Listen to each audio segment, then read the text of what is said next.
السلام علیکم لسنرز، آج جو میں ناول ریڈ کرنے جا رہی ہوں وہ ہے باب دہر، جو کہ تحریر ہے مہرالنساء شاہ میر کی۔ چلیے شروع کرتے ہیں اس کی قسط نمبر 12۔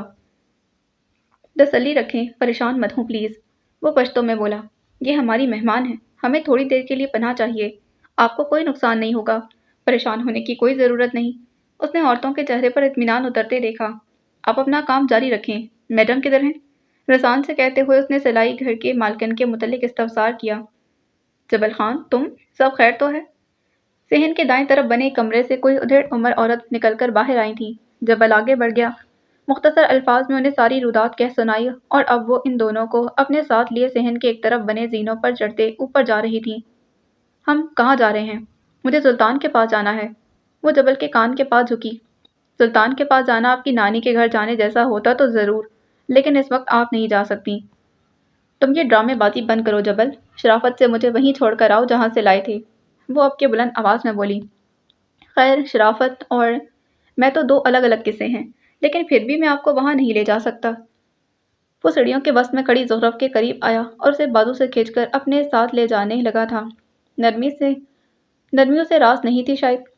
تمہیں اگر لگتا ہے کہ تم اس طرح مجھے مینیپولیٹ کر سکتے ہو تو بہت غلط ہے۔ اگر 2 منٹ کے اندر اندر تم نے میری بات نہیں مانی تو میں چیخ چیخ کر ساری عورتوں کو اکٹھا کر لوں گی۔ وہ اس کے ساتھ کھڑی دبا دبا غرا رہی تھی۔ میڈم البتہ چھت کی طرف جانے والے دروازے پر مختلف چابیاں لگا رہی تھی۔ مثلاً کیا بتائیں گی آپ؟ یہی کہ تم ایک نمبر کے گھٹیا اور ذلیل آدمی ہو، تم ایک کڈنیپر ہو، اور ہمیں حبس بجا میں رکھا ہوا ہے، تم صرف اپنا فائدہ سوچتے ہو۔ جبل نے گردن پھیر کر اپنے ساتھ کھڑی لڑکی کو دیکھا، اس کی آنکھوں میں تعصب تھا۔ کسی نے آپ کو میرے متعلق بھڑکایا ہے خاتون، بخدا میں اس پر حتیٰ عزت کا دعویٰ کروں گا۔ میرا صبر مت آزماؤ جبل خان، وہ چبا چبا کر بولی۔ دروازہ کھل گیا تھا، میڈم نے انہیں اندر آنے کا اشارہ کیا۔ اتنے دنوں سے یہ کام آپ کر رہی تھیں، 5 منٹ کے لیے میں نے کیا تو تلملانے لگی۔ وہ یوں ہی اسے بازو سے کھینچتے اوپر لے آیا تھا۔ جبل اب اس کی طرف دیکھے بغیر میڈم سے کچھ کہہ رہا تھا۔ وہ اس بات میں سر ہلانے لگی۔ پھر انہوں نے جبل سے کھانے پینے کے بارے میں کچھ پوچھا، وہ شائستگی سے انکار کر گیا۔ زخرف نے کئی بار اپنا بازو اس کی گرفت سے آزاد کروانا چاہا، مگر بے سود۔ مزید چند باتوں کے بعد میڈم نیچے کی طرف چلی گئیں۔ زخرف نے ایک بار پھر تالا لگنے کی آواز سنی، اسے اپنا دل رکتا محسوس ہوا، آنکھوں میں خوف آن ٹھہرا تھا۔ مجھے یہاں سے جانا ہے جبل، اور میری بات کو مذاق میں لینا بند کرو تم۔ وہ گہری سانس بھر کر اسے دیکھتا رہ گیا۔ ساتھ بازو پر گرفت چھوڑ دی۔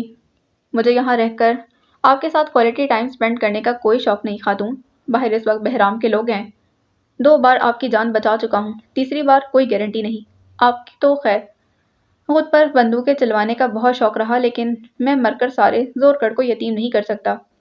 سنجیدگی سے کہتے وہ ایک دیوار کے ساتھ ٹیک لگا کر بیٹھ گیا تھا اور جمائی لی، اس کی آنکھوں میں نیند واضح تھی۔ کچھ دیر انتظار کر لیں، بحفاظت چھوڑ کر آؤں گا۔ مجھے تم پر ٹکے کا اعتبار نہیں، وہ تنفر سے بولی، جیسے میں تو اپنی وصیت میں آپ کو اپنی جائیداد کے معاملات دے جاؤں گا۔ وہ اسی کے انداز میں بولا، پھر آنکھیں موند لی۔ اب آپ تھوڑی دیر خاموش رہیں، میں سونا چاہتا ہوں، مجھے سلطان کے پاس جانا ہے۔ تمہیں سمجھ کیوں نہیں آ رہی؟ وہ پیر پٹک کر چیخی۔ اوکے جائیں، لیکن جانے سے پہلے چھت کی دیوار سے گلیوں کا جائزہ لے لیں، پھر اگر مزید خوار ہونے کا شوق ہو تو مجھے اطلاع دے دیں، برا کر دوں گا۔ وہ یوں ہی بند آنکھوں کے ساتھ بڑبڑایا۔ زخرف نے آس پاس نگاہیں دوڑائیں، ایک چھوٹا سا سٹول نظر آیا، اسے اٹھا کر لے آئی تھی اور اگلے ہی لمحے اس پر چڑھ کر کھڑی ہو گئی۔ ٹرپل سٹوری گھر کی چھت سے دور دور تک واضح نظارہ دکھائی دیتا تھا، اور جہاں جہاں اس کی نگاہ جا رہی تھی وہاں لوگ کھڑے تھے، ٹہل رہے تھے۔ اسے سلطان کہیں نظر نہیں آیا۔ زخرف کی چھت کی دیواروں پر جمے ہاتھ ٹھنڈے پڑنے لگے تھے۔ آدھے گھنٹے کی بات ہے، یہ لوگ چلے جائیں گے۔ اس وقت ان کو ہماری یہاں موجودگی کا شک ہے، اگر آپ اسے یقین میں نہ بدلیں تو صرف 15 منٹ کی بات ہو سکتی ہے۔ وہ اس کی پشت کو دیکھتے دھیمی آواز میں کہہ گیا تھا۔ کئی لمحے اس نے کوئی جواب نہیں دیا۔ سلطان کے لیے پریشان ہیں؟ نہیں، تمہارے زور گر کے غم میں گھلی جا رہی ہوں، وہ روندے ہوئے لہجے میں تیزی سے بولی۔ اس کے لیے میں ہوں، آپ فکر نہ کریں، کمزور پڑ جائیں گی۔ کمال اطمینان تھا۔ وہ یہاں دکھائی نہیں دے رہا، تمہارے لوگ اسے لے گئے ہوں گے، وہ اس کی پچھلی بات پر لعنت بھیجتے بولی۔ اگر یہ میرے لوگ ہوتے تو میں اس وقت یہاں پناہ گزین نہ ہوتا، اور اگر وہ سلطان کو لے گئے ہوتے تو اس وقت یہاں نہ ہوتے۔ گھاک آدمی ہے وہ، اسی لیے پریشان نہ ہو۔ سنجیدگی سے کہتے اس نے نگاہیں ہٹا لیں۔ اب نیچے آ جائیں اور تھوڑی دیر مجھے بھی سکون کی سانس لینے دیں۔ میں جب تک اسے دیکھ نہیں لوں گا مجھے سکون نہیں آئے گا۔ جبل کو ان الفاظ سے بہت کچھ یاد آیا تھا، مگر یہ قصہ پھر سہی۔ وہ کافی دیر تک وہیں کھڑی رہی اور پھر جب اس کو واقعی کسی گلی کے اختتام پر دیوانہ وار یہاں سے وہاں گھومتے سلطان پر نگاہ پڑی تھی تب وہ ہٹ گئی۔ وہ زندہ تھا، یہی کافی تھا، یہی ڈھارس تھی۔ وہ نیچے اتر آئی اور جبل کے دائیں طرف دیوار سے ٹیک لگا کر بیٹھ گئی تھی۔ کوئی آدھا گھنٹہ وہ آنکھیں موند کر سوتا رہا۔ شاید اسے واقعی نیند کی ضرورت تھی۔ اس کی آواز کسی کے سسکی لینے کی آواز پر کھلی تھی۔ ہاتھ بے اختیار پستول تک گیا تھا، پھر وہ ٹھہر گیا۔ مندی مندی آنکھیں کھول کر اپنے سامنے بیٹھی لڑکی کو بے آواز روتے ہوئے دیکھا۔ اسے کچھ نہیں ہوگا، آپ فکر نہ کریں۔ اس کی آواز نیند کے خمار میں ڈوبی تھی۔ تمہارے لوگ اس پر گولی بھی چلا سکتے ہیں، وہ مجھے ڈھونڈ رہا ہوگا۔ میں نے مرید کو اس کی لوکیشن دے رکھی ہے، وہ لوگوں کو اسے دور رکھے گا۔ یقین نہیں آتا تو آ کر یہ دیکھ لیں۔ اس نے اپنا موبائل اس کے آگے کیا تھا۔ وہاں مرید کے چند میسیجز تھے۔ وہ جلدی جلدی ان تمام میسیجز کو پڑھنے لگی اور آخر تک جاتے جاتے اسے کچھ تسلی ہوئی تھی۔ جبل اور مرید کے درمیان سلطان کے متعلق بات ہو رہی تھی۔ مجھے اگر کچھ برا ہی کرنا ہوتا تو آپ کو وہاں سے بچا کر نہ لاتا۔ مجھے یقین کریں مجھے اچھا بننے کا کوئی شوق نہیں، لیکن میں بحفاظت آپ کو اور سلطان کو ونڈرلینڈ لے جاؤں گا کیونکہ آپ دونوں میری ٹیم ہیں۔ زخرف نے لب کاٹتے ہوئے موبائل اس کی طرف بڑھا دیا۔ آدھے گھنٹے پیچھے کا سفر کرو اور واپس اس گلی میں آؤ۔ تو سلطان یکٹک اس جگہ کو دیکھ رہا تھا جہاں وہ آخری بار زخرف کو چھوڑ کر گیا تھا۔ ہاتھوں سے زندگی نکل جانا کیا ہوتا ہے اسے پہلی بار معلوم ہوا۔ وہ ٹکر ٹکر اس دیوار اور فرش کو دیکھ رہا تھا۔ وہ وہاں نہیں تھی۔ اس نے بے اختیار اپنے دل پر ہاتھ رکھا۔ کوئی کمی، کوئی کلک تھا جو وہاں محسوس ہوا تھا۔ گھٹنوں کے بل جھک کر اس نے چند گہری سانسیں لی تھیں، پھر سیدھا ہوا۔ اس نے خود کو اندھا دھند گلیوں میں بھاگتے ہوئے دیکھا۔ وہ نہیں ملی، وہ کہیں نہیں تھی، اس کا کوئی نشان نہیں تھا۔ گلی کے کونے میں بندے پڑے لوگوں کے منہ پر مکے اور لاتے مارتے ہوئے وہ صرف ایک سوال کر رہا تھا، کہاں ہے وہ؟ میری زخرف کہاں ہے؟ کوئی جواب نہ پا کر وہ میدان میں آ گیا۔ اسے معلوم نہیں ہوا کہ کب، مگر اس کی آنکھیں برسنے لگی تھیں۔ اس نے ہاتھ لگا کر دیکھا تو اس کا چہرہ گیلا تھا۔ ایسا درد جیسی تکلیف تو پہلی بار ہوئی تھی۔ آج سے پہلے تو وہ کسی چیز کے دور جانے پر اتنا بے بس نہیں ہوا تھا۔ وہاں بیٹھے بیٹھے اسے خیال آیا کہ جو عورت اپنی گمشدگی کے آدھے گھنٹے میں اس کی یہ حالت کر سکتی ہے، وہ اس کے بغیر آدھی صدی کیسے گزار سکتا تھا؟ فیصلہ ہو جانے والا لمحہ فیصلہ ہو گیا تھا۔ وہ تھی تو سب تھا، وہ نہیں تو کچھ نہیں۔ وہ اسے چھوڑ کر کہیں نہیں جا سکتا تھا اور وہ اسے ڈھونڈے گا اور ساتھ رکھے گا ہمیشہ۔ آپ کو ایک مشورہ دوں؟ دیوار سے ٹیک لگائے زخرف کو دیکھتے وہ ملکسانہ انداز میں بول رہا تھا۔ ضرورت نہیں ہے۔ اگر یہاں سے باہر نکل کر آپ واقعی شادی کرنے والی ہیں تو سلطان سے کیجیے گا۔ اسے بھی اجازت کی ضرورت نہیں تھی۔ زخرف نے تھک کر اسے دیکھا۔ ہمارے کڈنیپر، ہمیں ٹارچر کرنے والے جیلر کے بعد اب تم ریلیشن شپ کاؤنسلر بھی بنو گے؟ میں نے آپ سے کہا تھا کہ آپ میری صلاحیتوں سے واقف نہیں۔ کندھے اچکائے۔ وہ اچھا آدمی ہے، اپنے سے جڑے رشتوں کی اسے بہت قدر ہے۔ اس کے اندر کچھ برائیاں ہیں لیکن ایک پرفیکٹ انسان کسی کو بھی نہیں ملتا۔ وہ برائیاں ایسی نہیں ہیں کہ ان کے ساتھ زندگی نہ گزاری جا سکے، اسی لیے وہ بہتر آدمی ہے۔ اور تم مجھے یہ سب کیوں بتا رہے ہو؟ وہ جبل کو دیکھ رہی تھی اور جبل اسے وہ ان نظروں کے تقدس سے بے خبر رہی۔ جس چند لمحے بعد وہ بے حد آہستگی سے بولا، کیونکہ میں آپ کے لیے آسانیاں کرنا چاہتا ہوں۔ ایک ایک لفظ اس کے چہرے کو دیکھ کر ادا کیا تھا۔ زخرف نے چہرہ پھیر لیا۔ وہ نہیں پھیر سکا۔ چند منٹ ان دونوں کے درمیان خاموشی رہی۔ پھر بہت دیر بعد زخرف نے اسے مخاطب کیا، تم یہ سب کر کے خوش ہو؟ جو تم چاہتے تھے تمہیں مل گیا۔ تمہارے ساتھ کچھ بھی ہوا ہو، ہمارے ساتھ برا کرنے کا کوئی حق نہیں تھا تمہیں۔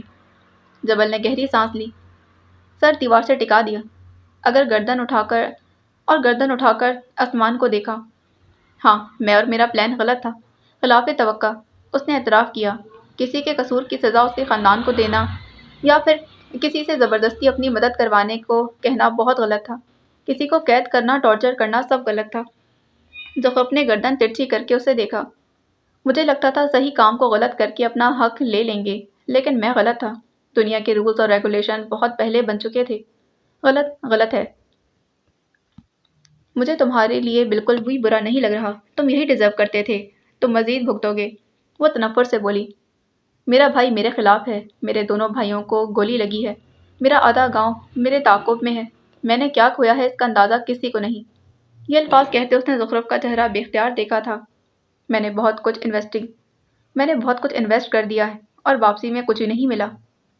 غلط، باقی غلط تھا، لیکن وقت کو ریورس کر کے سب فکس کر دینا انسان کے بس میں نہیں ہوتا۔ زخرف چپ رہی۔ وہ اپنی غلطی مان رہا تھا تو وہ اسے کیا کہتی؟ اگلے کئی لمحے وہ دونوں چپ چاپ ایک دوسرے سے نظریں چرائے بیٹھے رہے۔ میں کوئی بہت اچھا آدمی نہیں ہوں خاتون، اپنی غلطی تسلیم کر چکا ہوں اور میں آپ سے ہر شے کی معافی مانگتا ہوں۔ وہ جواباً خاموش رہی۔ آپ نے مجھے 3 مکے مارے تھے اور 2 تھپڑ، معافی مانگے گی تو معاف کر دوں گا۔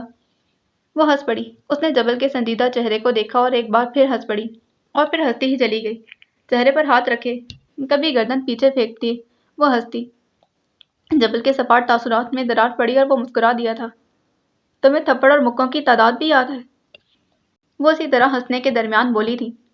کسی مرد کے پڑے ہوتے تو بھول جاتا، عورت نے مارے ہیں، اب ساری زندگی یاد رہیں گے۔ اچھا ہوا، بہت اچھا ہوا، تم یہی ڈیزرو کرتے تھے۔ بالکل، میں یہی ڈیزرو کرتا تھا۔ سر تسلیم خم ہوا اور انا وار دی گئی۔ کچھ لوگوں کے لیے انسان یہ سب کر ہی دیتا ہے۔ اگلے کئی ساعتیں وہ ہنستی رہی۔ جبل کی سماعتوں میں اس کے کہکے مدھم موسیقی بن کر اترے۔ اس کی روح میں یہ آواز غذا کی مانند اتری تھی۔ کئی لمحے بعد وہ ہنسنا بند کر چکی تھی۔ گہری سانس بھرتے وہ اٹھ کھڑا ہوا اور چھت سے باہر دیکھنے لگا۔ گلیاں خالی نظر آ رہی تھیں۔ ایک گلی چھوڑ کر اسے سلطان دکھائی دیا۔ وہ ظاہر ہے کسی پر تشدد کرتا دکھائی دے رہا تھا۔ قریب سے جا کر دیکھو تو اس کے ہاتھ میں ایک موٹا پتھر تھا جسے وہ آدمی کے منہ میں ڈال رہا تھا اور 7 پتھروں سے اس کے کان کو سن کر رہا تھا۔ اس کی آنکھوں میں کوئی ٹھنڈا تاثر تھا۔ آدمی بے سود ہونے لگا جب سلطان نے اس کے منہ پر ووٹ سے لات ماری، نیچے گرا، اپنا بیگ اٹھایا اور پھر آدمی پر ایک بھی نگاہ غلط ڈالے بغیر آگے بڑھ گیا۔ دوسری طرف گلیوں کے کئی چکر کاٹ کر چوڑی لمبی گلی میں آؤ تو جبل اور زخرف ایک ساتھ چل رہے تھے۔ چند لمحے بعد جبل اس سے فاصلے پر آگے چلنے لگا۔ زخرف اس کے پیچھے تھی۔ برف سے اٹی سڑکیں اور گھروں کے بند دروازوں سے یوں لگتا تھا جیسے کئی برس تک یہاں کوئی نہ آیا ہو۔ زخرف کو چلتے چلتے احساس ہوا کہ کوئی اس کے پیچھے آ رہا ہے۔ کئی ایک بار اس نے وہم سمجھ کر سر جھٹکا، مگر اچانک ہی جب کسی نے اس کی زخمی کلائی پکڑ کر اپنی طرف کھینچا، زخرف وقار نے اسی تیزی سے مٹھی میں دبا ننھا سا کانچ اس کے کندھے میں گھسا دیا تھا۔ تعقب کار تو تعقب کار۔ ذرا سے فاصلے پر کھڑا جبل بھی دم بخود رہ گیا۔ آدمی کا رہا مگر اس نے سیدھا ہو کر وار کرنا چاہا تھا۔ زخرف نے ایک اور کانچ کا ٹکڑا اس کے دوسرے بازو میں گھسا دیا۔ وہ کہیں سے ایک ویل مینرڈ، ایلیٹ کلاس اور قابل وکیل نہیں لگ رہی تھی۔ وہ اس وقت کسی جنگلی سے زیادہ جنگلی تھی، کیونکہ وہ اس وقت اپنی محافظ تھی۔ آدمی لڑکھڑا کر پیچھے ہوا۔ اس کی پستول اس کے ہاتھ سے چھوٹ کر گری۔ زخرف نے تیزی سے اس کی پستول اٹھائی اور اس کے سر پر دے ماری۔ وہ سیدھا ہونے کی کوشش کرنے لگا، مگر زخرف نے ایک اور بار دستہ اس کے منہ پر دے مارا۔ وہ اسے سنبھلنے کا موقع دیے بغیر پے در پے وار کرتی چلی گئی۔ وہ اس کے منہ، ماتھے اور سر پر مارتی گئی، یہاں تک کہ اس کے چہرے سے خون کے چھینٹے اڑنے لگے تھے۔ اس کے چہرے پر لگے۔ جبل نے باقاعدہ گردن جھکا کر اپنی ہنسی برداشت کی تھی۔ وہ بے حد محظوظ ہوا تھا۔ وہ جب تک اس کے قریب آیا آدمی ادموا ہو چکا تھا۔ اس کے سینے پر ایک آخری لات مارتے وہ ہٹی اور اپنے سامنے کھڑے جبل کو دیکھا۔ وہ شال کا پلو اس کی طرف بڑھائے ہوئے تھا۔ زخرف نے چپ چاپ اس کے آگے بڑھ کر پلو سے چہرہ صاف کیا تھا اور مٹی کے داغوں کے ساتھ اب وہاں خون کے قطرے بھی تھے۔ وہ زخرف وقار کی ایک نئی سائٹ سے متعارف ہو رہا تھا۔ بکھرے بال، سرخ چہرہ اور آنکھوں میں جھلکتا غصہ۔ پستول مجھے دے دیں، بھاری ہے، آپ کے ہاتھ تھک جائیں گے۔ زخرف چپتی ہوئی آنکھوں سے اسے دیکھتی رہی۔ وہ بھی اسے ہی تک رہا تھا۔ عین اسی لمحے اس نے پستول والا ہاتھ تیزی سے اوپر کیا اور جبل کے چہرے پر ایک ضرب مارنی چاہی، مگر وہ تیار تھا۔ اپنے چہرے تک آنے سے پہلے اس کا ہاتھ پکڑ چکا تھا۔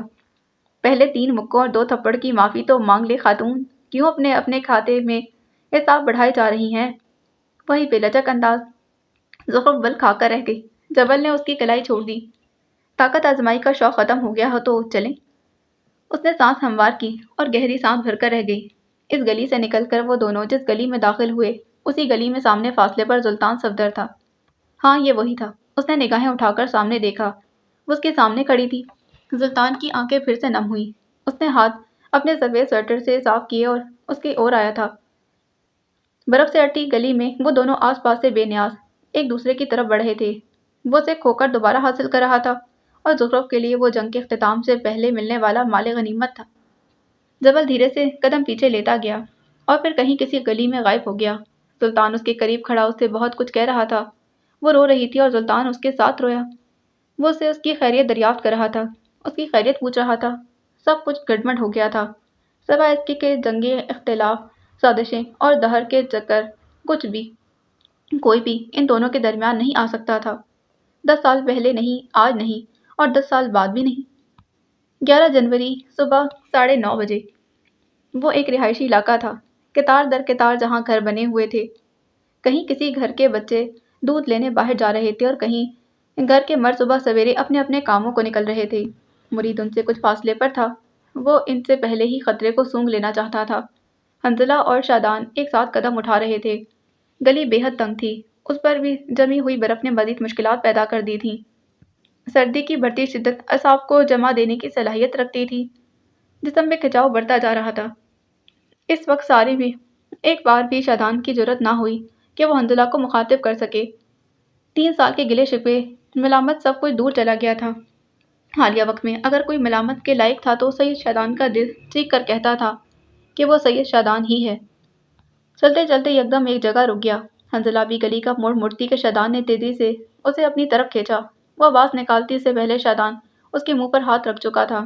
وہ اس کے کان کے پاس جھکا۔ قدموں کی آہٹ سنو، وہ لوگ اسی طرف آ رہے ہیں۔ حنظلہ ٹھہر سی گئی تھی، قدموں کی آواز واقعی بڑھ رہی تھی۔ شادان نے اس کے چہرے سے ہاتھ ہٹایا، اس کا بازو چھوڑا اور اسے آنکھوں ہی آنکھوں میں یہاں سے چلنے کا اشارہ کیا۔ حنظلہ نے چہرے پر ہاتھ پھیر کر خود کو پرسکون رکھنے کی کوشش کی۔ ریوالور بیگ سے نکالا اور اب وہ دونوں دیوار کے ساتھ لگ کر محتاط انداز میں ایک دوسرے کی طرف جا رہے تھے۔ ریوالور بیگ سے نکالا اور اب وہ دونوں دیوار کے ساتھ لگ کر محتاط انداز میں دوسری طرف جا رہے تھے، بغیر آہٹ پیدا کیے، چپ چاپ، دھیرے دھیرے۔ دوسری طرف بہرام کے ساتھیوں کے ساتھ مرید بھی کھڑا تھا۔ ان میں سے ایک کڑی نظروں سے اسے دیکھتے ہوئے آگے آیا اور پشتوں میں اسے گھرکنے لگا۔ تم یہاں کیا کر رہے ہو؟ تم ہمارے ساتھ نہیں آئے تھے؟ میں بالکل تمہارے ساتھ نہیں آیا، میں عیسیٰ اور حنظلہ کے ساتھ آیا تھا، اور یہ جگہ 2 بار چھان لی ہے، کہاں گئے وہ بغیرت؟ وہ ہتھیلی کا مکہ بنا کر اپنے ہی ہاتھ پر مارتے ہوئے بولا۔ چہرہ سرخ پڑ رہا تھا۔ دوسرا لڑکا کچھ مطمئن ہو گیا تھا۔ جوگی کو اپنی پٹاری کے سانپ پر بڑا اعتبار ہوا کرتا ہے، نہ وہ ڈسے گا نہ ہی غیروں کی صف میں شامل ہوگا۔ جوگی بعض دفعہ بھول جاتے ہیں کہ انحراف اپنے گھر سے ہی شروع ہوتا ہے۔ مرید اب ان کے ساتھ پلٹ رہا تھا۔ حنظلہ نے دیوار کی اوٹ سے اسے جاتے ہوئے دیکھا۔ ان دونوں نے ایک ساتھ جانا تھا اور ٹریکر شادان کو مل جاتا۔ مرید ٹریکر اپنے ہاتھ پر باندھے وہاں سے جا رہا تھا۔ وہ بے بسی سے اسے جاتے دیکھتی رہی۔ حنظلہ کے لیے جیسے مصیبت کچھ اور بڑھ گئی تھی۔ اس کا دل چاہا چیخ چیخ کر روئے، پلان کے مطابق کچھ بھی کیوں نہیں ہو رہا تھا۔ آگے چلیں؟ حنظلہ تھوڑی دیر بعد اسے دیکھتے ہوئے پوچھنے لگی۔ شادان نے نفی میں سر ہلایا، اس کے انداز میں کچھ بے حد محتاط سا تھا۔ وہ مرید کی بات کا یقین نہیں کریں گے، یہاں دوبارہ آئیں گے، تھوڑی دیر انتظار کر لیتے ہیں۔ حنظلہ اختلاف کرنا چاہتی تھی، مگر اسی پل بوٹوں کی دھمک ایک بار پھر انہیں اپنے قریب آتی محسوس ہوئی۔ شادان نے اس کا ہاتھ پکڑا اور تیزی سے دیوار کی اوٹ میں ہوا۔ سامنے ایک زیر تعمیر مکان تھا۔ وہ اب چھوٹے محتاط قدم لیتے اس گھر میں داخل ہو رہے تھے۔ سیمنٹ، اینٹیں، بجری اور برف سے اٹا فرش۔ مجھے نہیں معلوم تھا کہ تم ایک پروفیشنل کرمنل ہو۔ وہ اسی حکمت عملی پر جیسے جل کر رہ گئی۔ شادان مسکرایا تھا۔ میں ایک اینکر ہوں، جرم مجرم طریقہ واردات سنتا رہتا ہوں، آج عمل کر کے دیکھ رہا ہوں۔ وہ چاروں اطراف نظر گھما کر کوئی محفوظ جگہ تلاش کر رہا تھا۔ حنظلہ کا ہاتھ اب تک اس کے ہاتھ میں تھا۔ مجھے تمہارے ساتھ آنے کی کیا ضرورت؟ تم تو خود عادی مجرم ہو، چند منٹ کے اندر اندر مختلف طریقہ واردات سکھا چکے ہو۔ اس نے ہاتھ سے ایک کمرے کی طرف اشارہ کیا۔ میں کرمنل ہوں اور تم میری مورل سپورٹ ہو، موٹیویشن بھی، اور اس نے گردن پھیر کر اپنے ساتھ کھڑی لڑکی کو دیکھا۔ وہ مسلسل مسکرا رہا تھا۔ اور کیا؟ اس نے شادان کی گہری آنکھوں میں دیکھتے سوال کیا۔ کچھ نہیں، تم خواہ مخواہ ہی غصہ ہو جاؤ گی۔ تم مجھ پر بس غصہ ہی ہوتی ہو، وہ ہنس کر بولا۔ حنظلہ نے اس کے بعد کوئی سوال نہیں کیا۔ وہ دونوں آگے بڑھ آئے تھے اور ایک بغیر چھت والے کمرے میں چلے آئے، جہاں اینٹوں کا ایک ڈھیر تھا، جس کے اوپر بڑا سا پلاسٹک ڈال کر اسے برف سے چھپانے کی کوشش کی گئی تھی، جبکہ اس وقت بذات خود برف سے اٹا ہوا تھا۔ ایک طرف پانی سٹور کرنے کے لیے ایک بڑا سا برتن رکھا گیا تھا جو پانی کے بجائے برف سٹور کر رہا تھا۔ وہ اسی اینٹوں کے ڈھیر کے پیچھے آ کر بیٹھ گئے تھے۔ شادان نظر بچا بچا کر سامنے دیکھنے کی کوشش بھی کرتا تھا۔ سر شوگر کے برف باری رک چکی تھی، ورنہ اس وقت ان دونوں کے منجمد ہونے کے کبھی امکانات تھے۔ اور اگلے 10 سالوں تک سردی نہیں دیکھنا چاہتا تھا، یہ تو طے ہوا۔ صحیح شادان شاہ، ہمیں ایک شیلٹر مل چکا ہے، حنزلہ کو جتانے والے انداز میں بولی۔ ہاں مل گیا ہے، وہ اطمینان سے بولا، پھر آلتی پالتی مار کر وہیں بیٹھ گیا تھا۔ پھر میرا ہاتھ چھوڑنے کا کب تک ارادہ ہے؟ شادان نے بے اختیار چونک کر دیکھا، وہ ہنوز اس کا ہاتھ اپنے ہاتھ میں لیے ہوئے تھا۔ حنزلہ کے لمس میں ایک حدت تھی، یا پھر شادان کو محسوس ہوئی۔ بہرحال اس نے دھیرے سے اس کا ہاتھ چھوڑ دیا، یہ ایک دم جیسے برف آس پاس جم گئی ہو۔ اگلے کئی پل خاموشی کا راج رہا۔ شادان اس کی طرف دیکھنے سے احتراز برت رہا تھا، وہ بس فرش کو دیکھے جا رہا تھا۔ باہر لوگوں کے بولنے اور قدموں کی چاپ کی آواز بڑھ گئی تھی۔ حنزلہ نے اس کے اندازے کی درستگی پر اسے ستائش سے دیکھا، مگر وہ اب بھی بس فرش کو دیکھے جا رہا تھا۔ تمہیں ڈر نہیں لگ رہا؟ اگر ہم پکڑے گئے تو؟ حنزلہ اپنی ریوالور کی میگزین کھولتے ہوئے بولی۔ نہیں، ڈر ہے، لیکن اتنا نہیں جتنا زور گڑھ آنے سے پہلے تھا۔ پھر غصہ آ گیا، پھر یہاں سے بھاگنے کی جلدی، اب تو بس ٹھہراؤ ہے۔ کیسا ٹھہراؤ؟ اس نے چند بلٹس میگزین کے اندر ڈالی اور میگزین واپس چڑھا لی۔ شادان بے اختیار سا اس کے ہاتھوں کی ہر حرکت کو دیکھ رہا تھا۔ وہ جب لکھتی تھی تب بھی شادان اس کے ہاتھوں کو ہی دیکھا کرتا تھا۔ اس کے ہاتھوں کی حرکت اس کے اندر کے اضطراب، خوشی، ہر جذبے کا پتہ دیتی تھی۔ شادان نے جب آخری بار اسے دیکھا تو اس کے ہاتھوں میں قلم تھا، آج بندوق۔ دھار کے اس باغ کو شادان کبھی بھولنے والا نہیں تھا، جس نے اس کے محبوب انسان کو اس بری طرح بدل ڈالا تھا۔ تم نے بتایا نہیں، کیسا ٹھہراؤ؟ وہ اس کو اس کے خیالوں سے کھینچ لائی تھی۔ شادان نے گہری سانس لی، بازو سینے پر باندھ لی اور دیوار سے ٹیک لگا لی۔ یہاں آنے کے بعد مجھے احساس ہوا ہے کہ میں اپنی زندگی میں بس بھاگ رہا تھا۔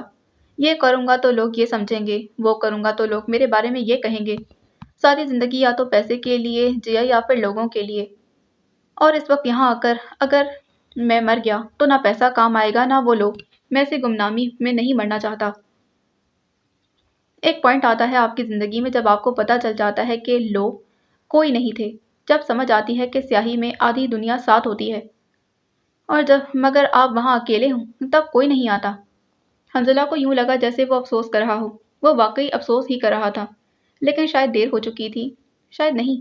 حسن نے وہاں سے آزادی حاصل کرنے کے لیے اپنے بازو پر گولیاں کھائیں۔ میں سوچ رہا ہوں اگر وہ گولی اس کے سینے پر لگ جاتی اور وہ مر جاتا تو؟ تم نے یہ سوال حسن سے نہیں کیا؟ کیا تھا، اس نے دھیرے سے کہا۔ حسن نے کہا کہ اسے مرنے کا خوف نہیں۔ اس نے کہا کہ اینی تھنگ فار ریزسٹنس۔ اس کی آواز مدھم تھی۔ حنزلہ کو اس کے نزدیک آنا پڑا۔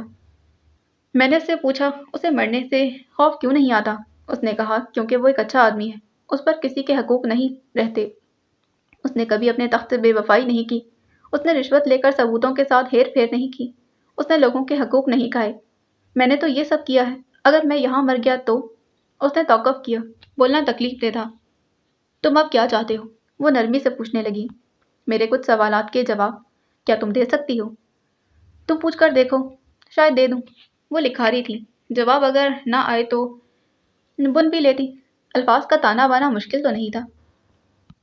اس سارے وقت میں شادان نے پہلی بار گردن اٹھا کر اسے دیکھا۔ حنزلہ اسے بدلی ہوئی نگاہوں سے تک رہی تھی، بیزاری، ان کا بدگمانی غائب۔ اس کی نرم نظروں نے شادان کے دل کو موم کی طرح پگھلا دیا تھا۔ درمیان کے کئی سال دور چلے گئے۔ یہاں اس ملک میں رشوت، جھوٹ، بددیانتی، سفارش سب عام ہے۔ پھر ایک میرے ٹھیک ہونے سے کیا ہوگا؟ چلو مان لیا کہ میں ٹھیک ہو بھی گیا، مجھ جیسے ہزار سید شادان ٹھیک ہو گئے، پھر فائدہ؟ باقی دنیا تو رشوت لیتی رہے گی، جھوٹ بول کر حق مارتی رہے گی، پیسے کھا کر آگے بڑھتی رہے گی، اور اگر کوئی پیچھے رہ جائے تو صرف ایک ایماندار آدمی۔ دنیا سیاہی کی ریس میں آگے بھاگ رہی ہے، سفید رنگ لے کر کوئی کہاں جائے گا؟ حنزلہ نے پلکیں جھپکا کر اسے دیکھا۔ حضرت عثمان غنی مکہ کے سب سے دولت مند شخص تھے، انہوں نے تو کبھی جھوٹ، چوری، رشوت کا نہیں کمایا، پھر انہیں وہ مقام کیسے ملا شادان؟ وہ اونٹوں کا زمانہ تھا ہانی، وہاں سادہ لائف سٹائل تھا، عام سی زندگی تھی۔ ہم 1400 سال پہلے کے زمانے سے ریلیٹ نہیں کر سکتے۔ 4 شادیاں 1400 سال پہلے جائز ہوئی تھیں، نمازیں تبھی فرض ہوئی تھیں، نبی کریم صلی اللہ علیہ وآلہ وسلم نے اپنی تعلیمات اسی دور میں دی تھی، اور قرآن بھی 1400 سال پہلے نازل ہوا۔ وہ زمانہ کبھی بھی ہمارا ماضی نہیں بن سکتا، وہ زمانہ ہمارا حال اور مستقبل ہے۔ اس دور میں کفار شراب پیتے تھے، اب مسلمان پیتا ہے۔ اس دور میں زانی عیسائی تھے، اب تو مسلمان ہیں۔ قاتل یہودی تھے اور اب مسلمان۔ جب مجرم اپنے گھر کا ہونا تو انسان سزا نہیں جسٹیفیکیشن دیتا ہے۔ شادان پل کے نہیں جھپک سکا، اس کے منہ پر جیسے کھولتا ہوا تیل ڈال دیا گیا تھا۔ وہ کوئی سادہ زمانہ نہیں تھا۔ اس دور میں بھی کئی بادشاہ اپنا پیسہ عیاشیوں میں جھونکتے تھے، بغیر نکاح کے عورتیں رکھتے تھے، شراب پیتے، جوا کھیلتے تھے، مگر ان میں کثیر تعداد غیر مذہبیوں کی تھی۔ لہٰذا مسلمانوں کو واضح فرق کا علم تھا۔ انہیں معلوم تھا کہ ہم نے یہ کرنا ہے اور یہ نہیں۔ اب جب مسلمان ہی یہ سب کرنے لگیں گے تو برا کہنے والا یہودی اور عیسائی تو نہیں ہوگا نا۔ ان دونوں کے درمیان خاموشی کا ایک لمبا وقفہ آیا تھا۔ شادان کے پاس چند لمحے کوئی نئے الفاظ نہیں آ سکے تھے۔ بہت دیر بعد وہ دوبارہ بولا تھا، حق پر چلنے والے مارے جاتے ہیں ہانی، سچے کو بے وقوف سمجھا جاتا ہے اور ایماندار کو لوگ تمسخرانہ نگاہوں سے دیکھتے ہیں۔ کسی نہ کسی کو تو معاشرے کے لیے یہ سٹینڈرڈز بدلنے ہی پڑیں گے نا۔ وہ رسان سے بولی، ہمارے نبی کریم صلی اللہ علیہ وآلہ وسلم کی زندگی کو اپنانے کے لیے اسی لیے کہا گیا تھا کہ کیونکہ اللہ تعالیٰ جانتا ہوگا کہ وہ 1400 سال پہلے والا وقت لوٹ آئے گا۔ وقت آ گیا ہے شادان، اب ایک راہ چننے کی باری ہے۔ وہ راہ جو عمر بن خطاب نے چنی تھی یا پھر وہ راہ جو عمر بن حشام نے چنی تھی؟ شادان خاموش ہو گیا۔ اس کے پاس جواب دینے کو الفاظ نہیں بچے تھے۔ دیوار سے ٹیک لگائے وہ خالی خالی نگاہوں سے اپنے سامنے دیکھ رہا تھا۔ وہ محلوں میں ٹھاٹ باٹ سے رہنے والا شخص تھا، آج غلاموں سے بدتر حالت میں یہاں موجود تھا۔ محل چل کر یہاں نہیں آئے، وہ پیسے میں غرق تھا، مگر آج وہ پیسہ اس کڑکتے جاڑے میں اس کے کسی کام نہیں آ رہا تھا۔ لوگ کی بھیڑ بھاڑ میں رہنے والا شخص اگر مر جاتا یہاں تو پھر جنازے کو 4 کندھے بھی نہ ملتے۔ تم نے ان 3 سالوں میں مجھے یاد نہیں کیا ہانی؟ کافی دیر بعد اس نے یوں ہی اس کے چہرے کو دیکھتے سوال کیا تھا۔ حنزلہ کئی ثانیہ خاموش رہی۔ کیا تھا، وہ بے دائستگی سے بولی، بس پہلے یاد کیا، پھر زور گڑھ والے معاملے کے بعد میں نے دعا کی تھی کہ اللہ سعید شادان کو غارت کرے۔ وہ ہنس کر بولا، میں نے دعا کی کہ اللہ سعید شادان شاہ کو ہدایت دے، میں اگر زندگی میں اسے دوبارہ ملوں تو وہ ایک مختلف انسان ہو۔ زور گڑھ کی ساری برف جیسے شادان کے دل پر گولوں کی صورت آ کر لگی تھی۔ وہ بے سانس دم سادے اسے تک رہا تھا۔ وہ جس کی محبت میں شادان مبتلا تھا، وہ اس کے لیے دعائیں بھی کرتی رہی تھی۔ ہر عدم تحفظ غائب ہو گیا۔ شادان کی محبت ایک بونا لگنے لگی تھی۔ حنزلہ احمد زئی کی محبت کئی درجے اعلیٰ تھی۔ وہ اس کے لیے دعا کرتی رہی تھی، اور اگر کی تھی تو دعا قبول ہونے والی تھی۔ اسے اپنے سامنے بیٹھی لڑکی کئی درجے اعلیٰ دکھائی دینے لگی تھی۔ 11 جنوری، وقت صبح 10 بجے۔ تہہ خانے کی قید میں یہ ان کا تیسرا دن تھا۔ شاید یہاں آس پاس کوئی مسجد تھی جہاں جمعہ نماز کا خطبہ دیا جا رہا تھا۔ نہ چاہتے ہوئے بھی ان کے کان اسی طرف لگے تھے۔ آج کے مسلمان کو لگتا ہے اگر وہ جھوٹ نہیں بولے گا تو اس کا سامان بکے گا نہیں، ناپ تول میں کمی نہیں کرے گا تو پیسہ نہیں بنا سکے گا۔ ان سے کوئی یہ پوچھے کہ 1400 سال پہلے جب دین کے مکمل ہونے پر حلال اور حرام کا فرق واضح کر دیا گیا تھا تو اب تم ہوتے کون ہو سوال اٹھانے والے؟ اگر کاروبار جھوٹ سے بڑھ رہا ہے تو تم کم کھاؤ، لیکن جھوٹ تو نہ بولو۔ ناپ تول سے فائدہ ہو رہا ہے تو تمہیں چاہیے کہ بے فائدہ رہو۔ کیونکہ یہ عارضی ہے۔ پیسہ، دولت، دنیا، آسائش، یہ سب چھوٹ جائے گی۔ اصل زندگی اس کے بعد شروع ہوگی۔ اصل گھر تو جنت جہنم میں سے چننا ہے۔ کیا تم اتنے باغی ہو کہ آخرت کے بدلے دنیا لینا چاہو گے؟ اسیر پہلو بدلنے لگے۔ انہوں نے ظاہر کیا کہ ان کے کان بند ہیں۔ وہ یہ سب نہیں سننا چاہتے تھے۔ دنیا کی محبت نے ان کے دل سیاہ کر دیے تھے۔ اجالا آنکھیں نابینا کیے دیتا تھا۔ سلطان صفدر کے ہاتھ میں موجود گھڑی اب ایک سیدھا راستہ دکھا رہی تھی، ایک سیدھی لائن، اور اس لائن کے اختتام پر سبز ٹک۔ ان کی منزل بس وہ عمارت۔ یہاں زیادہ گھر نہیں تھے، اکا دکا مکان دور دور سے کہیں نظر آ جاتا۔ ہر طرف اونچے لمبے درخت تھے۔ اب ذرا آگے جا کر بالآخر ایک رہائشی علاقہ آیا تھا۔ وہ بار بار اپنے ساتھ چلتی زخرف کو دیکھ رہا تھا۔ اسے ڈر تھا کہ وہ اسے کھو دے گا۔ زورگڑھ نے سلطان کے دل کے ساتھ بڑا برا کیا تھا۔ کیا لگتا ہے باقی سب چلے گئے ہوں گے؟ برف پر چلتے چلتے زخرف نے سوال کیا تھا۔ نہیں، زبرج کے جوتوں کی وجہ سے اس کے ٹانکے ادھڑ گئے ہوں گے۔ اگر نہیں بھی ادھڑے تو وہ مسلسل 3 گھنٹے نہیں چل سکا ہوگا۔ برف باری 2 گھنٹے پہلے رکی تھی۔ یہاں نہ ان کے بوٹوں کے نشان ہیں اور نہ کسی قسم کے گھسیٹے جانے کے۔ وہ دونوں یہاں نہیں آئے، یعنی وہ دونوں اب بھی زور گڑھ سے نکلے نہیں۔ یہ بھی ہو سکتا ہے کہ جہاں ان کے حصے کی سرنگ ختم ہوئی وہاں سے یہاں تک کا راستہ بہت چھوٹا ہو۔ وہ مسلسل اپنی گھڑی کو دیکھ رہی تھی۔ منزل قریب تھی، دل کو خوش ہونا چاہیے تھا، مگر وہ نہیں ہوا۔ وہ یہاں رکنے کی تعویلیں گھڑ رہی تھی۔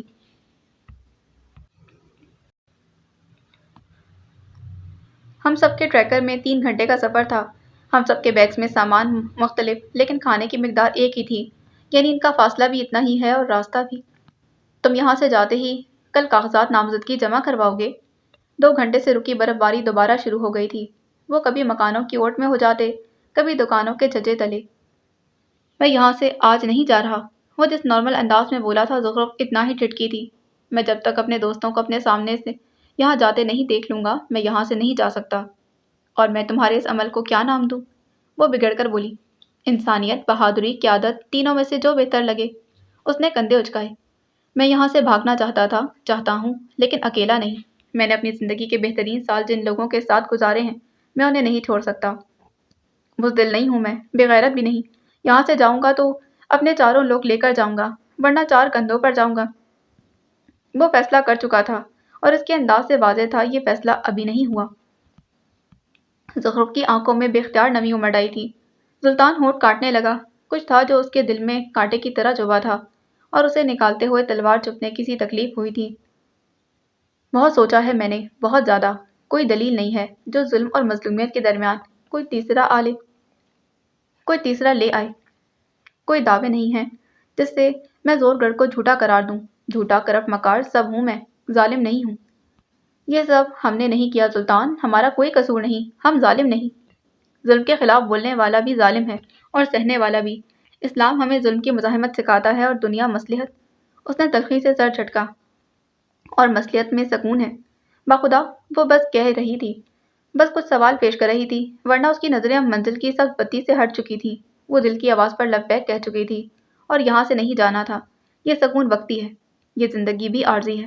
پل صراط پر کھڑے ہو کر اگر میرا پاؤں ان مظالم پر نہ بولنے کی وجہ سے پھسل گیا تو روز محشر ساری کائنات کے سامنے، اپنے اللہ اور رسول پاک صلی اللہ علیہ وآلہ وسلم کے سامنے ایسی سبکی سے ڈر لگتا ہے مجھے۔ اب کہ زخرف کچھ نہ بولی، برف ہر اور سفید چادر تان رہی تھی۔ امن کی یا موت کی کون جانے؟ وہ چلتے ہوئے سلطان کو سنتی رہی۔ میں جبل خان سے دوبارہ ملوں گا، اسے ایک پلان سمجھاؤں گا۔ اس وقت میرے پاس پاور نہیں، لیکن میں اسے یقین دلاؤں گا کہ پاورز آتے ہی میں زور گڑھ کا حق ادا کروں گا۔ میں سب فکس کر دوں گا، تم یہاں سے جاؤ۔ زخرف چلتے چلتے ایک جگہ پر ٹھہر گئی تھی۔ سلطان کو بھی اس کے لیے رکنا پڑا۔ وہ اسے دیکھ رہی تھی۔ سلطان ہمیشہ اسے ہی دیکھا کرتا تھا۔ کچھ چیزیں ان دونوں کے درمیان کبھی نہیں بدل سکتی تھیں۔ میں نہیں جاؤں گی۔ سلطان کے لیے الفاظ حیران کن نہیں تھے۔ ہاں، یہ فیصلہ اسے اس کا دل بھی سنا چکا تھا۔ یہ سنہری موقع ہے۔ اس ریڈ ٹریپ سے نکلنے کا سے بہتر کوئی اور موقع مر کر بھی نہیں ملے گا۔ تمہیں جانا ہوگا، میں باقیوں کو لے کر آ جاؤں گا۔ تم جاؤ، مجھے یہاں چھوڑ دو۔ اس کی آنکھوں میں پانی بھرنے لگا۔ سلطان کے سینے میں کوئی درد سا اٹھا تھا۔ میں تمہیں چھوڑ ہی نہیں سکتا۔ 10 سال پہلے بھی تو چھوڑا تھا، اس نے شکوہ کیا۔ وہ چند پل اسے تکتا رہا، پھر 2 قدم آگے آ کر عین اس کے سامنے آ کھڑا ہوا۔ آسمان سے گرتی برف، آس پاس پھیلے خوف کے سائے سے بے خوف، وہ اس کے سامنے، اس کے نزدیک کھڑا تھا، اس کی آنکھوں میں دیکھتا ہوا۔ 10 سال پہلے غلطی کی تھی، اب نہیں کروں گا۔ اعتراف تھا، ندامت تھی یا لجاجت؟ زخرف کو فرق میں دقت ہوئی تھی۔ وہ پلکیں جھپکنا بھول گئی۔ سلطان صفدر نے ایک لمبے عرصے بعد کوئی اعتراف کیا تھا۔ وہ دھیرے سے اس کا ہاتھ اپنے ہاتھ میں لے رہا تھا۔ میں اپنی غلطی سدھارنا چاہتا ہوں، کیا تم مجھے موقع دو گی؟ وہ بے سانس اسے دیکھتی رہی۔ دور کہیں سے گولیوں کی آواز آتی تھی، بھاری بوٹوں کی دھمک لمحہ بلمحہ قریب آتی اور اس پر یہ اظہار۔ سلطان نے اس کا دوسرا ہاتھ بھی اپنے ہاتھ میں لیا۔ زخرف کے ہاتھ لرز رہے تھے، اس کی آنکھوں میں نمی تھی۔ میرے کچھ مسائل تھے، کچھ مجبوریاں اور شاید انسیکیورٹی، لیکن میں غلط تھا۔ باقی ہر شے غلط تھی سوائے میری فیلنگز کے۔ اس نے سر جھکا لیا تھا۔ دل میں جیسے ٹیسیں اٹھنے لگی۔ وہ منظر جس میں بہرام نے زخرف کے سر پر بندوق رکھی تھی، وہ جب اس نے مڑ کر دیکھا اور زخرف اس کے ساتھ نہیں تھی، وہ منظر اب سلطان کی جان نکال رہا تھا۔ وہ اس منظر کو آدھی زندگی نہیں بھولنے والا تھا۔ میری منگنی ٹوٹ گئی، تم نہیں آئے، اس نے گیلے لہجے میں گلا کیا۔ کتنے سالوں بعد پہلا شکوہ۔ میں آیا تھا، لیکن تم ان دنوں بہت اپسیٹ تھی، مجھے وہ وقت مناسب نہیں لگا۔ مجھے لگا تم مجھے خود غرض سمجھو گی۔ ایک اور ندامت بھرا اعتراف، میں 3 سال سنگل رہی، تم نہیں آئے۔ ان دنوں تم میری فیملی کے خلاف کیس لڑ رہی تھی۔ میں کس طرح بات کرتا اور کیا بات کرتا؟ ہمارے خاندان کے درمیان کشیدگی تھی۔ تمہارے ابا میری اور میرے چچا کی شکل تک نہیں دیکھنا چاہتے تھے۔ اس کی آواز مدھم تھی، گردن ہنوز جھکی ہوئی تھی۔ وہ مدھم لہجے میں توجیحات پیش کر رہا تھا۔ نادم سا، وہ آج ہر الزام قبول کر رہا تھا۔ تم میرے باپ کے مرنے پر نہیں آئے تھے۔ میں نے تمہارا بہت انتظار کیا تھا۔ تم وہ واحد انسان تھے جس کے ساتھ میں رونا چاہتی تھی۔ وہ رو پڑی تھی، بلند آواز میں روتے اس کی ہچکیاں بننے لگی تھی۔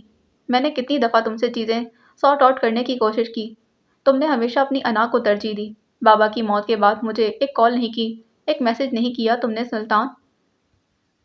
اب کے سلطان نے گردن اٹھائی تھی، اس کی آنکھیں سرخ اور گھیلی تھیں، ہلکی بھوری آنکھیں کانچ جیسی سرمئی آنکھوں سے ملی، وہ آنکھیں اپنے تمام جرم تسلیم کر رہی تھیں۔ میں نہیں آیا کیونکہ میں جانتا تھا تمہارے باپ کا قتل کس نے کیا ہے۔ اس نے زخرف کے ہاتھوں کو ٹھنڈا پڑتے محسوس کیا۔ اس نے زخرف کے ہاتھوں کو بے جان ہوتے محسوس کیا۔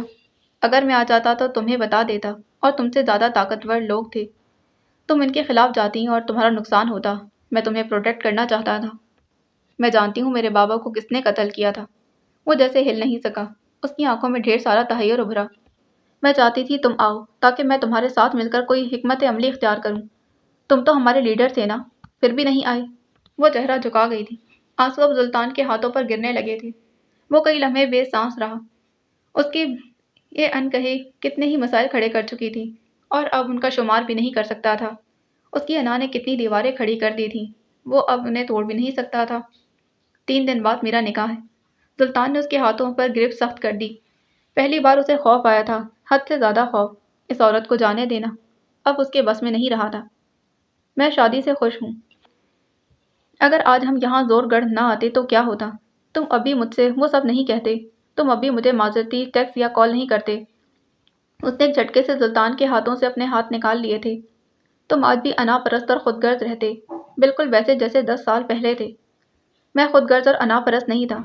اس نے نرمی سے زخرف کی بات کاٹی۔ میرے طریقے غلط تھے، میری محبت نہیں۔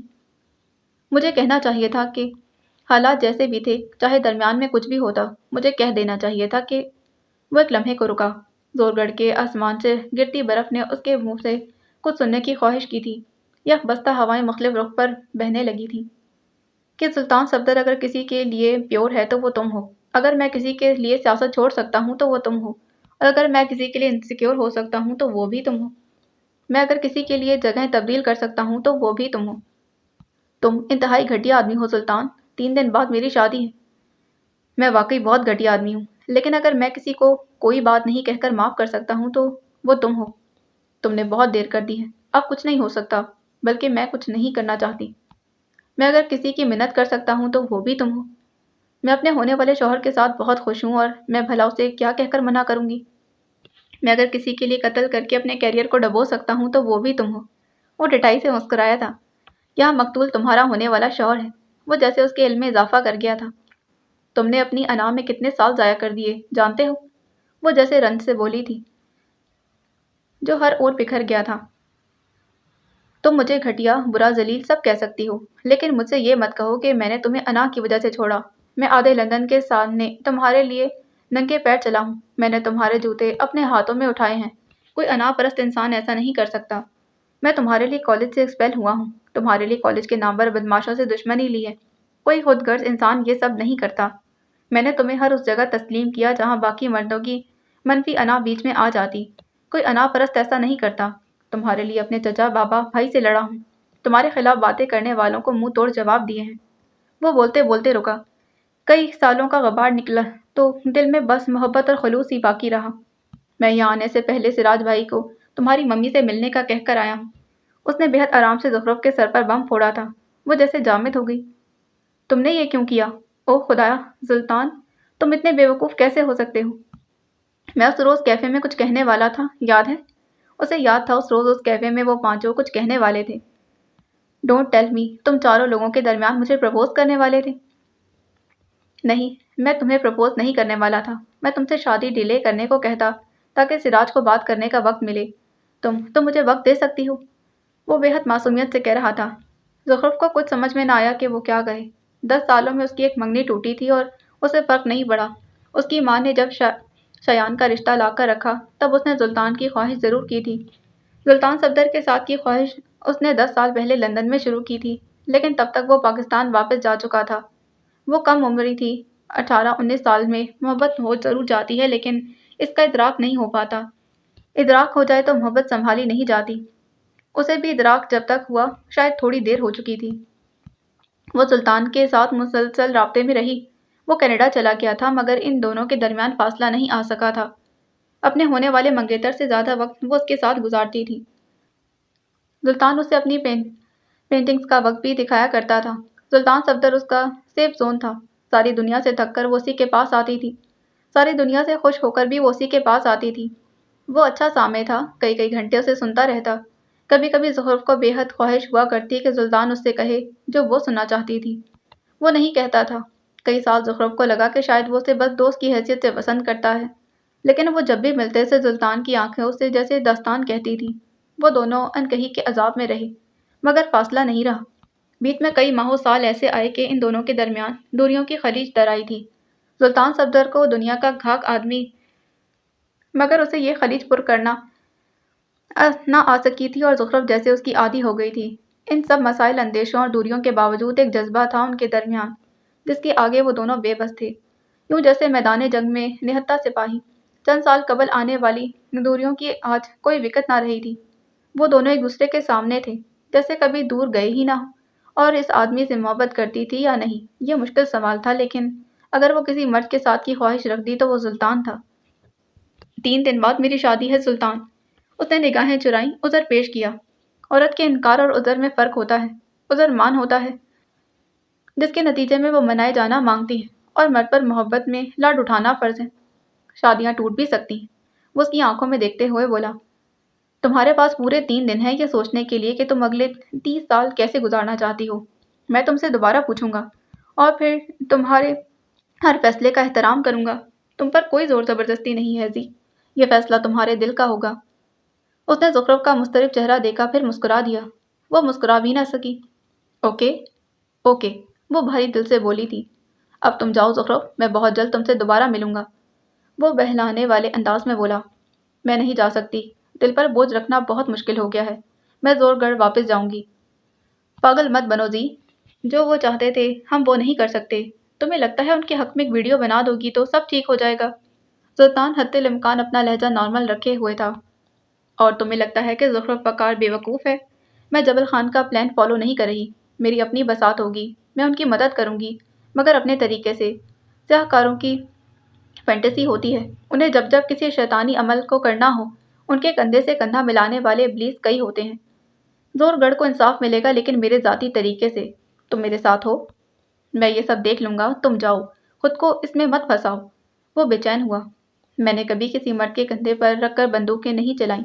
لڑکی سمجھ کر واپس بھیجو گے تو وقت ضائع کرو گے، پارٹنر سمجھ کر ساتھ دو گے تو فائدہ ہوگا۔ اتنے سال بعد واپس آ کر یوں میرے پیروں کی زنجیر مت بنو۔ وہ دو ٹوک انداز میں بولی تھی۔ سلطان نے کچھ کہنے کو لب کھولے ہی تھے کہ سلطان زبرج، 2 ناموں کی پکار تھی۔ وہ آواز سعید شادان کی تھی، اگلی آواز گولیوں کے چلنے کی تھی، اور پھر سکوت، گہرا سکوت۔ لمحوں کا کھیل تھا، بس لمحوں کا، اور سلطان صفدر کو اپنے پیروں کے نیچے سے زمین کھسکتی محسوس ہوئی تھی۔ اس نے بے اختیار اپنا دل تھاما تھا۔ موجودہ دور میں ہر انسان کی بہت بڑی غلط فہمی ہے کہ صرف اس کے ایک ٹھیک ہو جانے سے دنیا ٹھیک نہیں ہو جائے گی۔ جو مقام اسے ملا ہوا ہے وہ تو بہت کم ہے، اصل تخت تو کسی اور کے پاس ہے۔ مان لیا، آپ کے ٹھیک ہونے سے دنیا ٹھیک نہیں ہوتی، لیکن آپ کا کیا؟ اگر ایک صرف پانی میں کسی نے سیاہی کے 3 قطرے ڈالے ہیں تو چوتھا تمہیں کیوں ڈالنا ہے؟ آواز آ رہی تھی، اور ان قیدیوں کو یہ آواز اپنے چہرے پر تھپڑوں کی صورت لگتی محسوس ہوئی۔ قبر پر قیامت پر تو ہر ایک کو اعتبار ہے نا۔ قبر میں آپ اکیلے ہوں گے، قیامت میں پل صراط آپ نے اکیلے پار کرنا ہے۔ اعمال آپ کے اکیلے کے دیکھے جائیں گے، یہ نہیں ہوگا کہ تمہارے کسی عزیز کی چند نیکیاں اٹھا کر تمہیں دے دی جائیں۔ جب آنا جانا اکیلے ہے تو پھر اچھائی کے وقت ساتھی کیوں چاہیے؟ دنیا بڑی ظالم ہے، کوئی آپ کی تکلیف اپنے سر نہیں لے گا، کوئی آپ کا کھوٹا کھرا نہیں کرے گا، اور جو کر سکتا ہے وہ ہستی ایک ہے، اللہ، صرف اور صرف اللہ۔ پھر تم کس غیرت سے اسے منحرف ہو رہے ہو؟ تم نے بچپن میں ہارر موویز دیکھی ہیں؟ شادان نے ایک مسجد کی اوٹ میں گھٹنوں کے بل بیٹھتے اپنے دائیں طرف بیٹھی چوکنا نظروں سے اپنے اطراف میں دیکھتی ہوئی حنزلہ سے سوال کیا تھا۔ جتنا نارمل وہ سوال تھا، حنزلہ نے اتنا ہی غیر یقینی سے اسے دیکھا۔ بچپن میں ہمیشہ سوچتا تھا کہ ایک اچھی خاصی ہستی کھیلتی فیملی ایک آسیب زدہ گھر میں رہنے کیوں آ جاتی تھی۔ حنزلہ کی گھوریوں کی پرواہ کیے بغیر